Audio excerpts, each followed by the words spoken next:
ভাবুন তো, আপনি জান্নাতের এক অনন্য প্রাসাদে প্রবেশ করলেন। চারপাশে ঝলমল করছে মুক্ত মণি আর সোনার কারুকার্যে। দুনিয়ার কোনো সৌন্দর্য তার কাছে তুলনাহীন।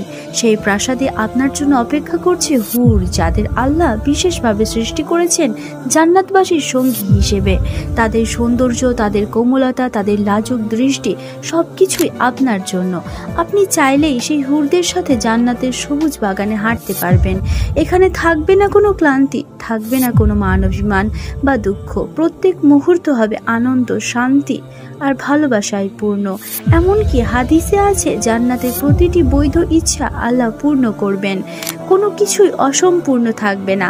তাহলে কল্পনা করুন জান্নাতের হুরদের সাথে সেই সম্পর্ক, যা হবে চিরস্থায়ী সুখ, অনন্ত ভালোবাসা আর আল্লাহর পক্ষ থেকে দেওয়া এক অসাধারণ পুরস্কার। এক কথায় এটা এমন নিয়ামত যা দুনিয়ার কল্পনারও অনেক বাইরে। প্রিয় ভিউয়ার্স, ভিডিওটি যদি ভালো লাগে লাইক, কমেন্ট, শেয়ার করতে একদম ভুলবেন না।